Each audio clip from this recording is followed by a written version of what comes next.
Bismillahirrahmanirrahim. Assalamualaikum warahmatullahi wabarakatuh. Alhamdulillah, alhamdulillahilladzi an'amana 'alaina wa hadana ila dinil Islam walladzi ja'ala syahra Ramadan syahran mubarakan wa rahmatan linnas washkuru ni'matallahi in kuntum iyyahu ta'budun wa la'allakum tattaqun. Allahumma salli ala Muhammad Allahumma salli ala Muhammad wa ala alihi wa ashabihi ajma'in wa man tabi'ahu bi ihsan ila yaumiddin, amma ba'd. Jamaah tarawih yang insya Allah selalu dimuliakan oleh Allah Subhanahu wa Ta'ala, senantiasa berbahagia, dibahagiakan dan membahagiakan. Kita kembali melanggengkan puja dan puji serta syukur kepada Allah Subhanahu wa Ta'ala atas nikmat yang diberikan kepada kita sekalian, sehingga pada malam hari ini, malam ke-18 Ramadan, kita masih diberi kesempatan oleh Allah Subhanahu wa Ta'ala sehingga kita bisa hadir di tempat ini, insya Allah dengan tujuan satu, yaitu untuk beribadah, mendekatkan diri kepada Allah Subhanahu wa Ta'ala. Tentu salawat dan salam kita kirimkan kepada junjungan yang besar Muhammad sallallahu alaihi wasallam. Allahumma shalli ala Muhammad wa ala ali, atas perjuangan baginda membawa kita dari alam kegelapan menuju alam yang serba terang benderang. Bapak Ibu sekalian, saudara-saudaraku dan anak-anakku yang mahasiswa, malam ini adalah malam ke-18 dari bulan Ramadan. Ini adalah paruh kedua Ramadan, 10 hari atau 10 malam kedua. Bahkan kita sudah masuk pada penghujung paruh kedua. Di dalam hadis Nabi SAW menjelaskan bahwa, bahkan ini juga sudah disampaikan oleh beberapa penceramah sebelumnya mungkin, bahwa Ramadan dibagi kepada 3 kategori waktu, 3 fase. Yang pertama adalah fase di mana Allah menurunkan rahmat-Nya, yaitu pada 10 hari pertama Ramadan. Yang kedua, fase kedua, 10 hari kedua Ramadan, di mana fase ini adalah fase maghfirah, momentum di mana Allah membuka pintu seluas-luasnya agar kita memohon ampun kepadanya. Yang ketiga adalah fase itqun minan nar, fase di mana para hamba, khususnya orang yang beriman dan bertakwa, dilepaskan dari api neraka. 10 hari pertama Ramadan sesungguhnya adalah fase di mana kita diberikan waktu untuk beradaptasi dengan kebiasaan-kebiasaan baru di bulan Ramadan. Fase di mana kita mengakrabkan diri dengan kebiasaan, perilaku-perilaku atau ibadah-ibadah yang sebelum masuk Ramadan kita tidak lakukan. Sebelum masuk Ramadan, jarang sekali kita berpuasa, bahkan kita tidak punya puasa sunnah sebelum Ramadan. Sebelum Ramadan, kita jarang sekali tinggal di masjid berlama-lama. Sebelum Ramadan, kita jarang sekali melihat Al-Quran. Sebelum Ramadan, kita jarang sekali namanya makan bersama.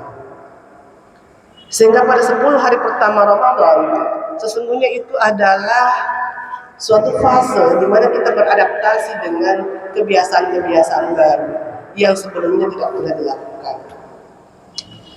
Sehingga ketika kita sudah masuk pada paruh kedua Ramadan, itu sebenarnya merupakan standar keberhasilan kita.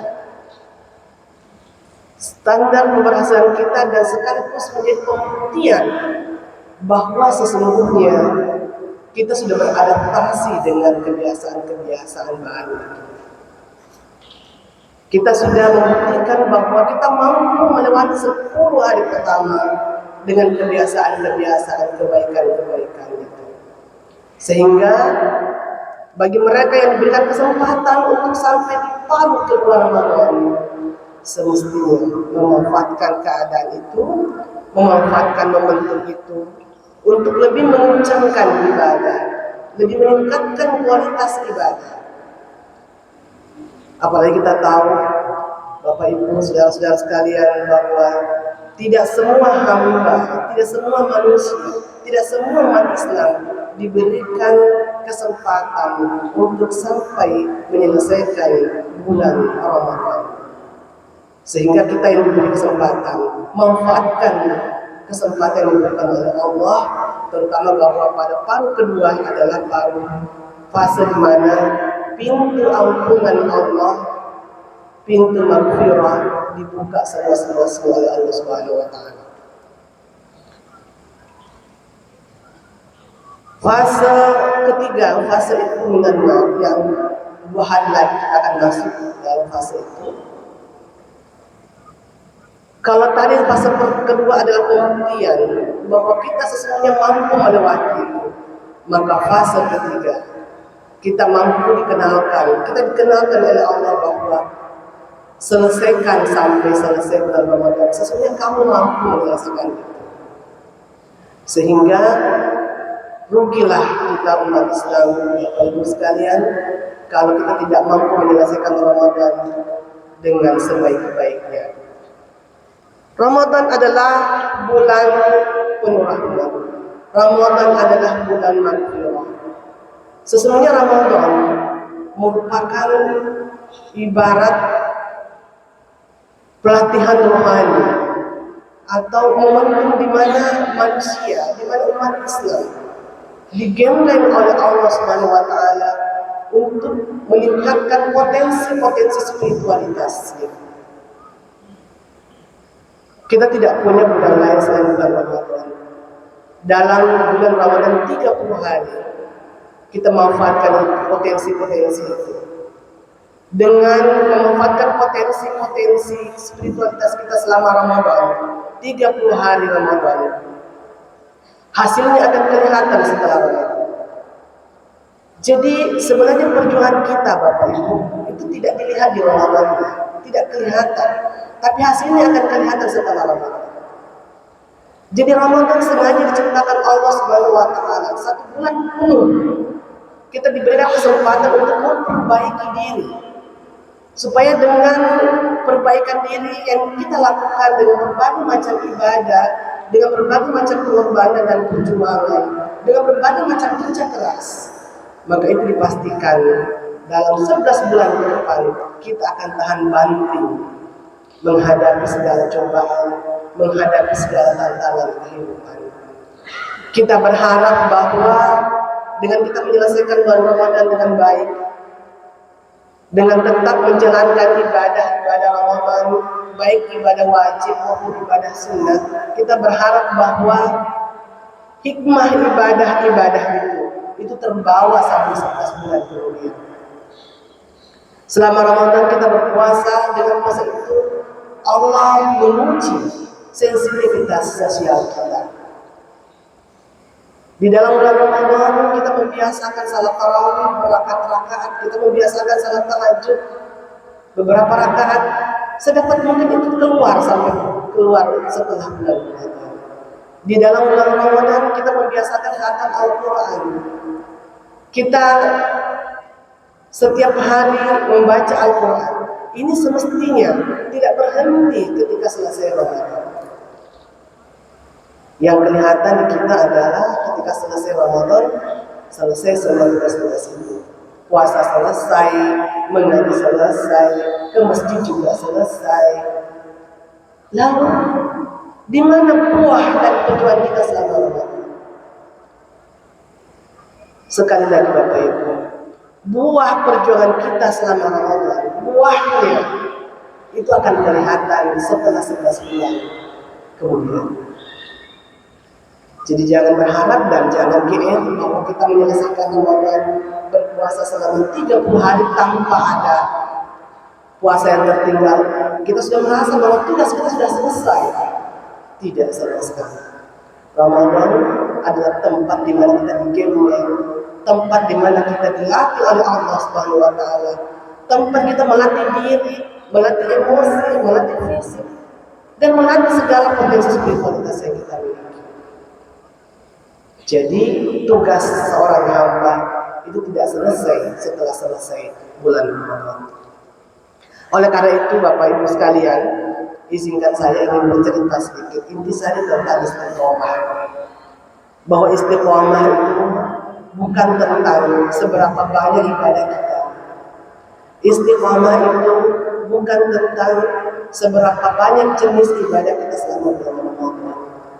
Tapi istiqomah itu seberapa konsisten kita melanjutkan kebaikan-kebaikan yang pernah kita lakukan selama bulan Ramadan sampai 11 bulan kemudian. Istiqomah, saya sangat yakin istilah ini bukan istilah yang baru bagi kita semua. Setidaknya istilah ini adalah istilah yang sudah sangat viral di kalangan anak muda yang sedang hijrah, yang sedang beradaptasi dengan kebiasaan-kebiasaan baru dalam beragama. Tapi seakan-akan sering juga disalahpahami, dipahami dengan pemahaman yang tidak sempurna. Istiqomah adalah sebuah kata yang dalam bahasa Arab sewasan dengan kata istiqamah. Setidaknya ada 3 makna yang terkandung di dalamnya. Semua kata yang setimbang dengan kata istiqamah dalam bahasa Arab itu mengandung makna satu, meminta. Sehingga ketika dikatakan istighfar, kita sedang minta ampun kepada Allah Subhanahu wa taala. Isti'anah, kita sedang minta izin. Tapi bukan hanya itu artinya. Istighfar atau yang semakna dengan setimbang dengan kata itu termasuk istiqomah dan kata istiqomah. Satu, mengandung arti bahwa istiqomah itu kata istam menunjukkan usaha keras, usaha maksimal, ikhtiar yang sangat maksimal menggapai apa yang kita inginkan. Jadi ketika orang merasa dirinya orang taat, istiqomah berarti berusaha keras untuk mempertahankan ketaatannya dengan berbagai aktivitas-aktivitas kebaikan yang dia lakukan. Yang kedua, istiqomah artinya melakukan secara terus-menerus,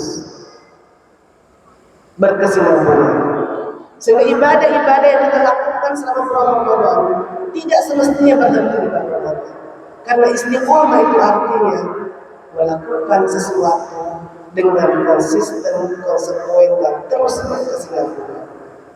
Yang ketiga, istiqomah ini adalah melakukan sesuatu kebaikan atau sebuah jalan ketaatan sesuai dengan ketentuan syariat. Namun arti yang ketiga ini yang sangat jarang dipahami oleh orang. Ketika orang menjelaskan atau menyebutkan kata istiqomah, maka yang terasosiasi dalam pikiran kita adalah terus-menerus, konsisten dan lain sebagainya, tanpa melihat bahwa istiqomah ini sebenarnya ada syaratnya. Apa syaratnya? Adalah terus-menerus konsisten di dalam jalan ketaatan, tapi sesuai dengan ketentuan syariat. Kadang-kadang kita melakukan ibadah tidak sesuai dengan ketentuan syariat. Kadang-kadang karena kita tidak punya ilmunya, kita tidak punya ilmu agamanya, yang wajib menjadi sunnah, yang sunnah menjadi wajib. Kita berlebih-lebihan karena kita tidak memiliki ilmu. Oleh karena itu, istiqomah sesungguhnya adalah keputusan ilmu, bukan keputusan emosi, apalagi keputusan nafsu. Artinya, bagi orang yang berniat, beriktikad baik, Untuk istiqomah di jalan ketaatan harus memiliki ilmunya. Rasulullah SAW saja ketika mendapatkan wahyu pertama, maka wahyu yang pertama itu adalah perintah membaca. Iqra, bacalah. Artinya apa? Bahwa apapun yang kita lakukan, apalagi itu ada kaitannya dengan agama, ibadah, itu harus diilmui, harus dibaca, banyak bacaannya. Rasulullah SAW diberi perintah untuk menjalankan ibadah, menjalankan dakwah secara terang-terangan. 5 tahun jedahnya dari perintah Iqra itu. Artinya apa? Sedemikian pentingnya kita memiliki ilmu dalam menjalankan ketaatan kepada Allah Subhanahu wa taala. Kita tidak cukup hanya semangat. Ya. Kita tidak cukup hanya semangat beribadah, tapi tidak memiliki dalilnya, tidak memahami ibadah ini dari mana, dasarnya apa, untuk apa, dan mau kemana. Sehingga salah satu yang bisa membuat orang tidak istiqomah di jalan Allah, tidak istiqomah menjalankan ibadah-ibadah, jalan-jalan ketaatan, itu karena tidak memiliki ilmu. Itu saja. Jadi syarat untuk istiqomah berada di jalan yang benar, di jalan ketaatan itu adalah belajar, dan belajar. Miliki ilmu agama. Terlalu banyak kita tahu saudara-saudara kita yang dengan semangat beragamanya tidak diimbangi dengan ilmu yang memadai untuk menjalankan agama, sehingga apa yang terjadi? Kebablasan. Yang dia lakukan adalah dirinya saja yang menganggap benar, orang lain tidak benar. Segala sesuatu perilaku atau bentuk ibadah yang berbeda dengan apa yang dilakukan, itu yang tidak benar. Oleh karena itu, saudara-saudara sekalian, jemaat kami yang berbahagia, untuk istiqomah di jalan Allah diperlukan ilmu. Selain memerlukan ilmu, istiqomah juga memerlukan komunitas yang sefrekuensi. Jika kita ingin terus-menerus berada di jalan kebenaran, berada di jalan ketaatan, menjalankan ibadah-ibadah Ramadan di luar Ramadan, maka jangan pernah berpisah dengan saudara-saudara kita yang sefrekuensi, saudara kita yang saleh dan salehah. Karena itu menjadi salah satu syarat sehingga kesalehan yang kita miliki bisa terjaga dengan baik, terawat dengan baik. Jadi nanti setelah bulan Ramadan, Bapak Ibu sekalian, saudara-saudara, jangan kemudian berpecah-pecah. Ya. Masih selalu harus menjalin silaturahmi, karena setelah bulan Ramadan baru dia sebenarnya start untuk menjadi insan yang kamil, insan yang menjalankan perintah agama dengan sebaik-baiknya.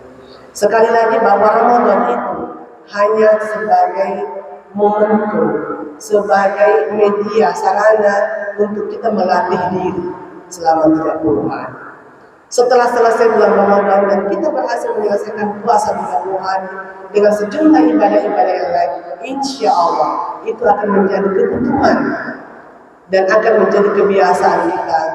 Dan setelah menjadi kebiasaan akan menjadi karakter kita.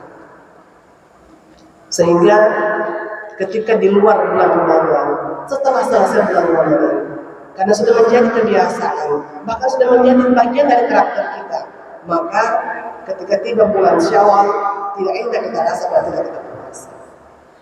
Ketika kita sudah azan di masjid, tidak enak kita rasa ketika kita tidak di masjid. Ketika orang membaca Al-Quran, tidak enak dirasa ketika kita sudah selama bulan Ramadan selalu berinteraksi dengan Al-Quran. Sehingga inilah sebenarnya yang diinginkan. Sehingga kenapa kita diberi bulan Ramadan 1 bulan penuh, kita melatih diri untuk berjuang, berkorban dengan segala tenaga, pikiran, bahkan mandiri yang kita miliki untuk selalu berjalan, berada di jalan ketaatan. Dalam Al-Quran dikatakan bahwa Innal ladzina qalu rabbuna Allah tsumma istaqamu tatanazzalu 'alaihim malaikah alla takhafu wa la tahzanu wa abshiru bil jannati allati kuntum tu'adun. Orang istiqomah itu adalah orang yang didatangi oleh malaikat.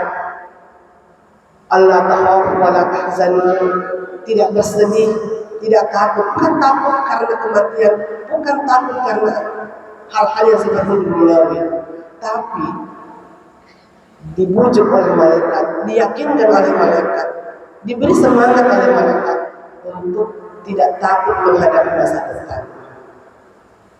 Orang istiqomah dijamin tidak takut menghadapi masa depan. Demikian juga tidak bersedih jika terjadi sesuatu yang tidak sesuai dengan harapan. Karena sesungguhnya orang istiqomah itu adalah hanya berjalan bergerak menuju Allah Subhanahu wa taala. Istiqomah bukan sesuatu yang ringan. Karena itu butuh usaha keras.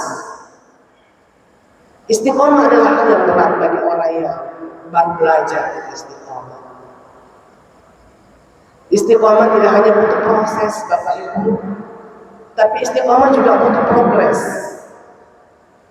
Jadi untuk menjadi insan atau muslim atau mukmin yang senantiasa berjalan di jalan ketaatan, kita tidak hanya butuh proses, tapi kita juga butuh progres.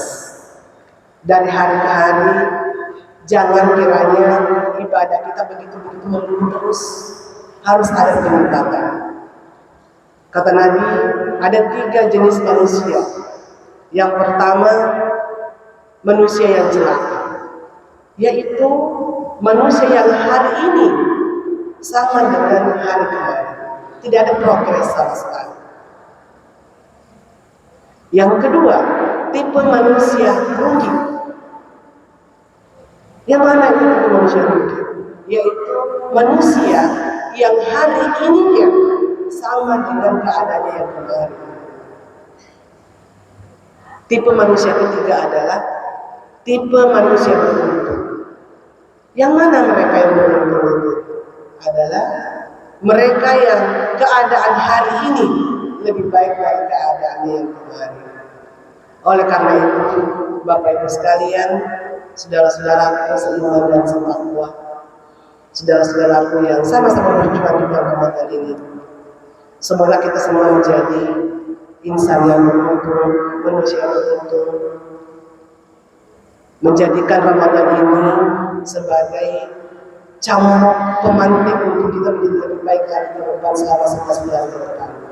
Bukan berarti hanya 11 bulan, akan tetapi bulan ke-12 dari hari ini dan bulan ini pasti masih dari bulan Ramadan, dan semoga kita semua diberikan oleh Allah kesempatan untuk menyambut bulan Ramadan yang akan datang.